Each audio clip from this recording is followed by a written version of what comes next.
This is the Truth Network. The heart of every man craves a great adventure, but life doesn't usually feel that way. Jesus speaks of narrow gates and wide roads, but the masculine journey is filled with many twists and turns. So how do we keep from losing heart while trying to find the good way when life feels more like a losing battle than something worth dying for?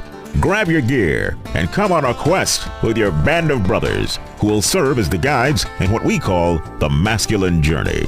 The masculine journey starts here now. Welcome to Masculine Journey. We are very glad to have you with us today. And Robbie, I've got a question for you. We are 19 Eves away from something. Any idea what that might be? My daughter's birthday, which happens to be the 4th of July, just to say. No, not 19. 19 Eves. 19 Eves. Boot camp. Oh, man. That's horrible. Yeah, it is 19-day Eve before, February 16th through the 19th. I wanted to say the day right. Just so oh, no. July, not February. Robbie's apparently going to take some medicine. I don't know what's going on, but the boot camp is July 16th through 19th. His daughter's birthday is apparently July 4th, which is an eve in between there. That's not what I was going for. That kind of backfired. But we are 19 days away from boot camp. So go register for the Masculine Journey Boot Camp coming up July 16th through the 19th and 20th. 16th through 20th. Whatever. It's 4 days. Starts on Thursday, ends on Sunday. 16th through 19th. And so this week, don't blame me. You know, I'm just part of the process. So this week we're talking about, we're continuing to talk about a trilogy now. You know, sometimes our shows we think is a one-time show. I remember we did the Pillars of Man, which we thought was like 4 episodes. It ended up being like, I don't know, 4 months. But 24 pillars, we could have built anything we wanted on top of it. But yeah, it's it was amazing. God kind of continues to take us on a journey. And so we started a few weeks ago. Rodney kind of brought the topic of guilt to us. And we thought, okay, it's a 1 week thing. We'll talk about guilt. Everybody kind of deals with it, that type of thing. And then shame came next. And then from that came this week's topic, which is blame. You know, and so we continue. We think this is the last week of the topic, but God will let us know whether we want to continue on with it. But Darren, I want to go ahead and jump to you real quick and throw you a question I didn't prepare you for, because you know I like to do that. That's awesome. So for people out there, shame and blame, they can almost sound interchangeable, but they're not the same thing, are they? No, and thanks for throwing that really deep question at me. Thankfully, we did have like 2 seconds of conversation about it earlier, so I won't sound like a total poser when I answer the question. But no, in February, yeah, exactly. February, yeah. Jesus is the answer to every question. You know, shame, I think, is more of what I do when I'm trying to motivate someone else to action. Right? I'm shaming them so they'll stop something or they'll do something. Blame is shifting away from my need for action. I mean, if I need to change something in my own life, if I spend enough time blaming you, I don't have to worry about me anymore. Mm-hmm. And so whereas shame is trying to motivate you to action, I think blame is really me avoiding action I need to take. Yeah, absolutely. You know, and so we shame people hoping that they'll take on some type of guilt for what they've done. Blame, we just don't care whether they take it on or not. We're still going to throw it their way, right? And so there's something different there. And so I want to get to a clip. We've got some clips, some oldies but goodies, ones that we've used before in different contexts, but it's kind of amazing how God will recycle these and say, hey, this actually applies to this too, or it applies here. So Jim, why don't you set up the first clip from the movie The Blues Brothers? The Blues Brothers. Jake is encountering Carrie Fisher, who he left at the altar, and she is extremely heavily armed. And they are trying to get away, and she's between them and escape. Oh, please don't kill us. Please don't kill us. You know I love you, baby. I wouldn't leave you. It wasn't my fault. You miserable slug. You think you can talk your way out of this? You betrayed me. No, I didn't. Honest. I ran out of gas. I had a flat tire. I didn't have enough money for cab fare. My tux didn't come back from the cleaners. An old friend came in from out of town. Someone stole my car. There was an earthquake. A terrible flood. Locust. It wasn't my fault, I swear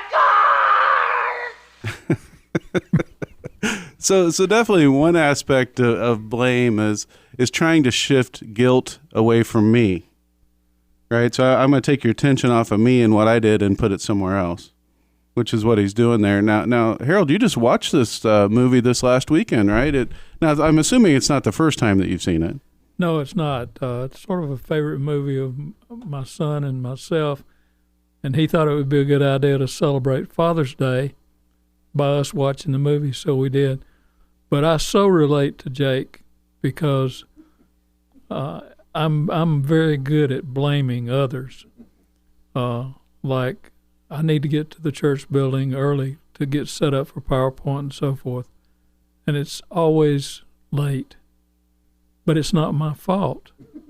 My wife didn't get ready in time, or the guy that's driving 15 miles an hour below the speed limit that's in front of me in an area where I can't pass. It's always somebody else's fault. It's not mine.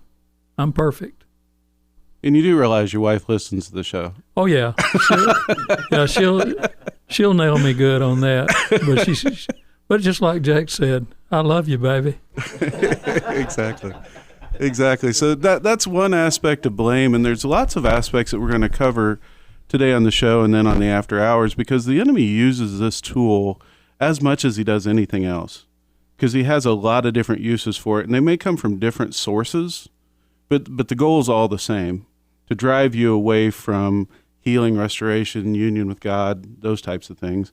And so, Darren, I would like for you to set up this next clip from our new favorite, Brene Brown. Is that how that's yeah, right? You guys were calling her Brene sauce earlier, but Brene Brown, we've used her clips or a clip from her the last 2 weeks in a row, and there's a reason for that. And if you've never listened to Brene Brown, you can go. She's got a lot of stuff on YouTube and Vimeo and stuff. She's done a lot of TED Talks, and you can just look up Brene, B-R-E-N-E, Brene Brown. And she does a lot of stuff on shame, vulnerability, blame, guilt, all that kind of stuff. But yeah, she's talking in here, and it's a cute clip because she tells her own personal story where she's mad at her husband, whose name is Steve, because Steve has done something that's kind of rocked her world a little bit. So we'll go into there and just let her explain it. How many of you are blamers? How many of you, when something goes wrong, the first thing you want to know is whose fault it is? So this is a couple years ago when I first realized the magnitude to which I blame. I'm in my house, I have on white slacks and a pink sweater set, and I'm drinking a cup of coffee in my kitchen. It's a full cup of coffee. I drop it on the tile floor. It goes into a million pieces, splashes up all over me. And a millisecond after it hit the floor, right out of my mouth is this: Steve, who is my husband. Because let me tell you how fast this works for me. So Steve plays water polo with a group of friends. And the night before, he went to go play water polo. And I said, hey, make sure you come back at 10, because I can never fall asleep until you're home. And he got back at 10:30. And so I went to bed a little bit later than I thought. Ergo, my second cup of coffee that I probably would not be having had he come home when we discussed. Therefore, Steve calls, caller ID. I'm like, hey. He's like, hey, what's going on, babe?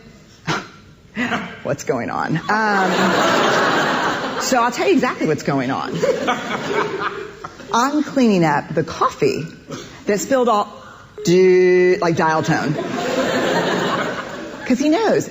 How many of you go to that place when something bad happens, the first thing you want to know is whose fault is it? I'd rather it be my fault than no one's fault. Because why? Why? Because it gives us some semblance of control. But here, if you enjoy blaming, this is where you should stick your fingers in your ear and do the na thing, because I'm getting ready to ruin it for you. Because here's what we know from the research. Blame is simply the discharging of discomfort and pain. It has an inverse relationship with accountability.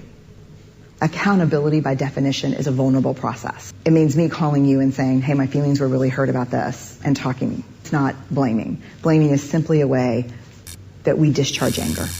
People who blame a lot seldom have the tenacity and grit to actually hold people accountable, because we expend all of our energy raging for 15 seconds and figuring out whose fault something is.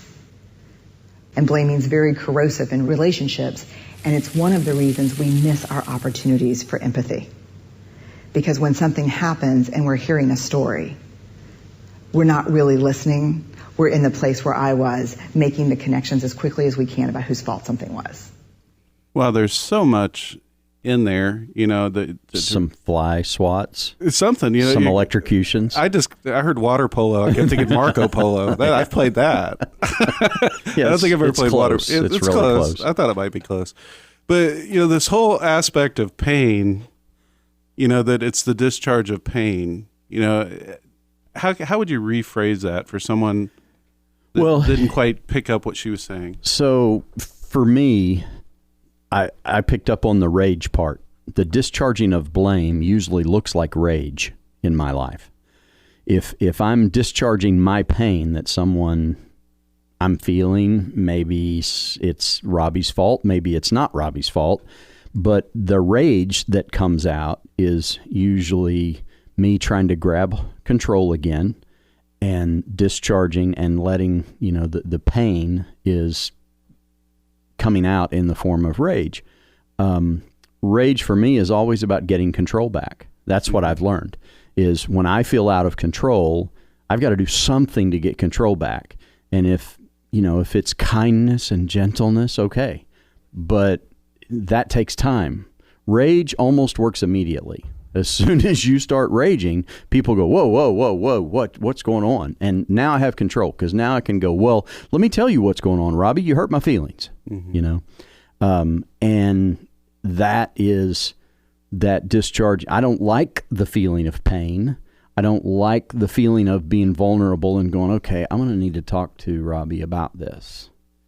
How am I going to do that? I don't like having to take the time to go to Jesus and say, okay, Jesus, how do you want me to talk to Robbie about this? And rage just shortcuts all of that. Blame shortcuts all of that and just goes right to so that I can stop feeling the pain. Because if I can just blame him real fast, maybe he'll go, oh, I'm sorry, and take the blame and ask for my forgiveness, and then we can move on.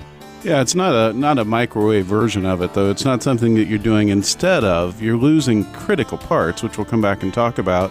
But in the break, while you listen to this next couple commercials, go to masculinejourney.org, register for the boot camp. It's in July, coming up the 16th through the 19th. Go register now, masculinejourney.org. Our friends at MyPillow have changed over production to make masks for hospitals, but they still have plenty of products. So right now, Truth listeners can buy one, get one free on most products. Pillows, Giza, bed sheets, towels, even neck pillows. If you get two of those, you'll be neck and neck. Go to the radio listeners page and use the promo code CARGUY. Call 800-943-7096. Order Mike Lindell's book and get free shipping plus a $25 gift card for your next purchase. Use the promo code CARGUY at mypillow.com. Hi, this is Sam with Masculine Journey. I'm here with my son Eli. We're going to talk about ways that you can help support the ministry. One way, you can go to smile.amazon.com. Go to smile.amazon.com. There's information on our website there on how to do that. You can go to facebook.com and click the donate button, or you can go to masculinejourney.org and find the donate button. masculinejourney.org. Or if you want to mail something in, mail it to P.O. Box 550, Kernersville, North Carolina, 27285. Darren Kuhn with the Masculine Journey Radio Show. I want to ask you to consider coming to a boot camp. Meet our band of brothers, meet the Masculine Journey radio team, but more importantly, meet God there. Hear the message, experience the message that has changed hundreds of men's lives, changed their marriages, changed the way they walk with God. Hey, can you guys cease fire for a second? I'm trying to do a promo here. Coming July 17th through the 19th. Register now at masculinejourney.org. I never did anything you did not make me do. That's why I can't believe you're telling me we're through. I sacrificed everything, it was the least that I could do. Now I'm paying the tab and blaming it all on you and our codependent love. Well, Jim, I'll come to you here in just a minute and talk about that particular thing. I actually like the song. You guys are giving Jim a hard time. I actually liked it, but I only heard 30 seconds of it, so that could be part of it.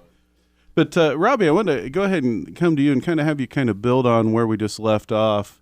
Because you did some interesting studying on mourning and pain and blame and Hebrew and all the stuff you do. I did, and it was a show I heard on the Truth Network, Hope for the Caregiver. He was talking about how we take this raging, what Darren just described, in order to try to control things, rather than mourning, which Jesus promised. Blessed are those who mourn, because they will be comforted.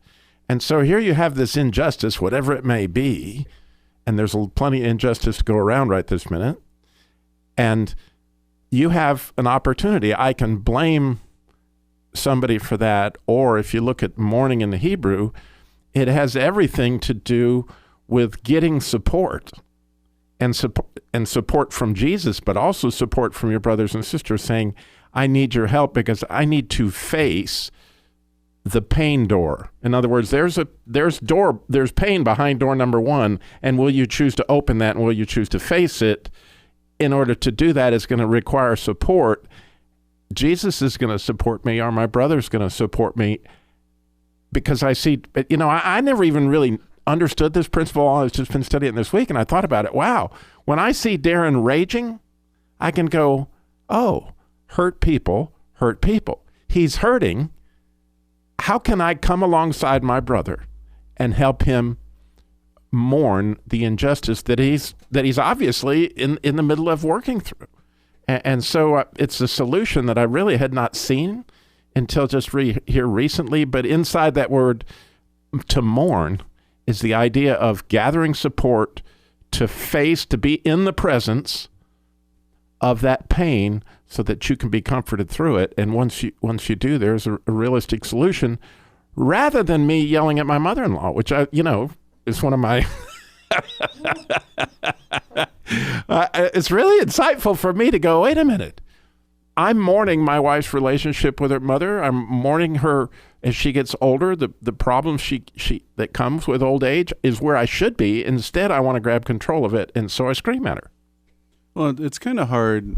The enemy likes to take the blame. So let's say someone is raging, right? So someone's raging, and so the natural reaction is not what feels like a natural reaction is not to say, hey, how can I come alongside them as they're like beating the snot out of me right now? No, I want to turn around and blame them for some stuff. How far away from them can I get? Yeah, and how can I blame them, right? Because if they weren't acting the way they were, I wouldn't have to retreat, or I wouldn't have to engage, or I wouldn't have to do whatever I'm doing, justifying my behavior based upon what they were doing. And so, Jim, the song, well, you tell us a little bit about the song, and we'll get back to the topic. But, that's a good song. I liked it. And listen to the whole thing is just outrageously funny and real at the same time. Bob Bennett is a wonderful musician nobody's heard of, and he introduces himself that way. But he wrote this in the midst of the pain from his first wife leaving him. And it's got a great line shortly after that he's got 6 feet worth of books to tell him what went wrong, and how did we get along before we knew all this stuff. Mm-hmm. And the way we got along was addressing things. And while Darren is a rager, and we're both brilliant and godly men that we should be emulated by everyone that meets us, I'm the opposite. Growing up, for me, any show of anger was a defeat. It was seen as, if you get angry, then you don't have a good solution to it. So I went the opposite way, and I have to do whatever it takes to blame others, because I want you to see me as the wonderful person that I am and love me. And if you don't, something's wrong with you. So the thing about the rage and all of the topics we've had, the only one that gives you any chance of getting better is guilt. But if you have shame, then I'm broken. I can't be fixed. So why bother? If you have blame, it's, You're broken. I don't need fixing. I'm good. Yeah. Or that blame can be internalized, which we'll talk gets about. You back to shame. Which gets you back to shame. And the enemy knows that it works. And that's why he does it. And the reason that it works, like everything that he does, there's an element to truth to it. There's maybe a small nugget, but if it was completely out of nowhere, it wouldn't work typically. It's because there's some truth to it. You know, when I blame somebody, I'm feeling that there's some truth on my side. You know, I always think there's a lot more truth than what there probably is, but there's usually some element that the enemy's building on. And that's what makes it have the power that it has. Now, scripturally, we have blaming that happens very early in the Bible, right? Yeah. I mean, it's like early as the garden, so to speak, right? Yeah, and it's the perfect blame, too. I mean, you know, it's that woman you gave me. It's her fault. And, you know, and pretty much you can just take that and go, well, it's that friend that you gave me. It's his fault. It's that car you gave me. It's that job you gave me. It's that boss you gave me. It's that child you gave me. Okay. It's the locust. There was a flood. My tux didn't come back from the cleaners. I love you, baby. It wasn't my fault. And so all of that being said, blame allows us to no longer focus on us. It puts the focus on somebody else and then allows us to go, and that's not my problem, so I don't have to worry about it anymore. And that's a lie. Yeah. You know, in that story of Adam and Eve, you know, yeah, there's two pieces of blame going on there. Mm-hmm. You know, he's blaming Eve, but he's blaming God for giving him Eve. Yeah. Which actually gets us to a clip about blaming God. And so we're going to play this from Bruce Almighty. It's one of our favorite clips to play. But it's about the bird in the bush. And Bruce Almighty is not happy with God, and he thinks he's got it out for him. So let's just listen to this exchange and come back and talk about it. Well, thank God you're all right. God, yeah. Let's thank God, shall we? For his blessings are raining down upon me. Wait, that's not rain! Bruce, please don't do that, honey. You know that everything happens for a reason. That I don't need. That is a cliche. That is not helpful to me. A bird in the hand is worth two in the bush. I have no bird. I have no bush. God has taken my bird and my bush. Oh, I see. So God is picking on you? Is that what you're saying? No, he's ignoring me completely. He's far too busy giving Evan everything he wants. Oh, that's great, Sam. But you missed your target. I'm over here. Don't get mad at the dog. It's not the dog's fault. No, it's God's fault. I gave him the wrong coordinates. All right, you know what? Enough. All right, will you just stop being such a martyr? I am not being a martyr. I'm a victim. God is a mean kid sitting on an anthill with a magnifying glass, and I'm the ant. He could fix my life in 5 minutes if he wanted to, but he'd rather burn off my feelers and watch me squirm. All right, sweetheart, I know that you're mad. It's completely understandable. What Evan did is slimy and wrong. But this day could have been so much worse. I'm just glad you're okay. Okay? Newsflash! I'm not okay. I'm not okay with a mediocre job. I'm not okay with a mediocre apartment. I'm not okay with a mediocre life! Well, that's the enemy's goal, is to drive us away from God, right? And so he may not be as overtly as we see with Bruce Almighty there, but we get there sometimes. You know, it may start with we're blaming the other person, but his whole intent is to try to get us to include God in the mix some way.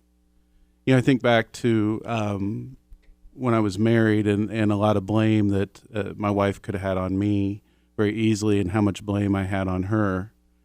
You know, and while I focused on that blame, it kept me in a very hurt, disruptive place, right? And then it became, well, God, you said this was going to be okay, and it's not okay, right? We didn't tell me what okay was. That was my fault. I assumed what okay was. But no, it became mad at God, you know, and at some point blaming God. Well, God, you told me to hang in there. You told me this. You told me that. You know, why I stay stuck in that part of blame, it keeps me from getting to the place of healing and restoration that my heart needs. And when I could finally start to let go of some of that stuff and say, okay, God, I know that wasn't your heart. I know you wanted these things to work out just like I did, right? I know that she probably wanted things to work out, but something got in the way. So all I can really do at this point is say, where did I go wrong? What did I do? And then that's where the healing, the restoration, and the life comes back. Yeah, I remember when the three of us went completely crosswise. Well, it was actually me and Sam versus Darren. Well, he's a rager, so it takes us. It takes two of us. And he was raging. I can tell you, we were all raging. We were. And I'm fully capable of raging, as Darren would testify to, I'm sure. But I remember completely and vividly how it was so easy to blame Darren or blame Al. Or we could blame, well, there's a lot of people we could blame. We could blame anybody. But then once we decided to really mourn what happened and face that door of pain, it was intensely painful. Yeah, it was. I mean, those first few breakfasts, you know, with Darren, you know, and I'm like, why does it always happen over breakfast?